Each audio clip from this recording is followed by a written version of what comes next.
All right, welcome to the Explainer. Today, we are diving headfirst into one of the most famous and, let's be honest, one of the most misunderstood ideas in all of science, Schrödinger's cat.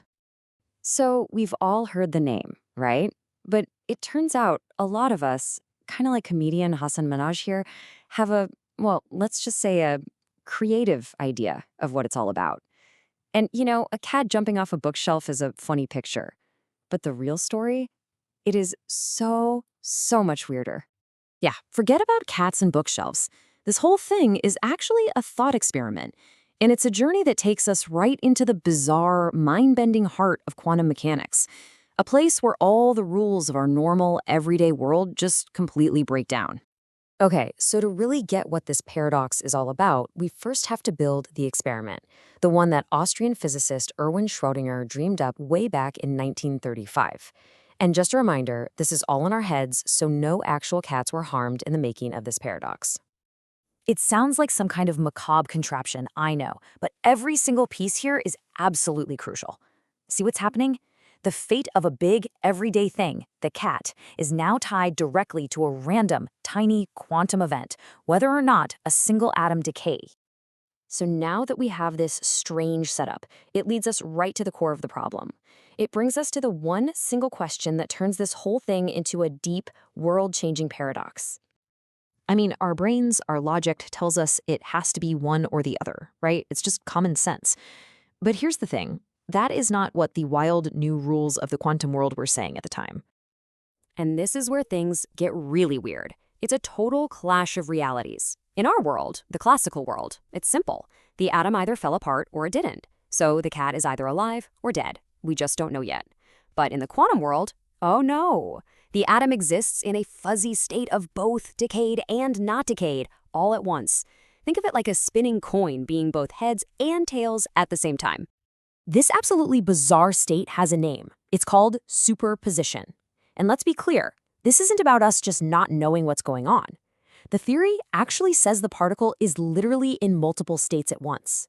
This is the source of all the quantum weirdness. So because the cat's fate is completely tied or entangled with that quantum atom, the theory implies something impossible. It means the cat itself must also be in a state of superposition, not alive or dead, but somehow both fully alive and fully dead at the exact same moment.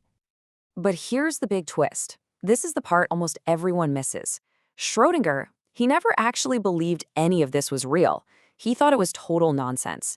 He wasn't proposing a cool new idea. He was pointing out a huge gaping flaw in someone else's. He was basically making fun of the main interpretation of quantum mechanics at the time. He was saying, look, if your theory leads to a zombie cat that's both alive and dead, then maybe, just maybe, your theory has a serious problem connecting with the real world. So how have physicists responded to that challenge over the last 90 or so years? Well, they've come up with some pretty incredible, mind-bending ideas to try and solve for the cat. So over the decades, the ideas have kind of fallen into three big camps. First, there's the Copenhagen interpretation, which was the popular one back then. It's basically the shut up and calculate answer. It says reality is just undefined until we look at it. Then you have the wild sci-fi sounding many worlds theory. This says the universe literally splits in two, creating one reality where the cat's alive and another where it's not. And finally, you have the idea that most physicists accept today. This idea is called decoherence, and you can think of it like this, that quantum weirdness, that superposition state, it's actually incredibly fragile. The moment that tiny atom bumped into anything else, the Geiger counter, even the air molecules in the box, its superposition collapsed. That little interaction was the measurement. The atom was forced to pick a side, decayed or not decayed, long before we ever came along and opened the box. So if the cat was never really both alive and dead at the same time, why do we still talk about it? I mean, why does this totally absurd thought experiment still fascinate and inspire scientists almost a century later? Because it makes us stare right at a fundamental boundary in the universe.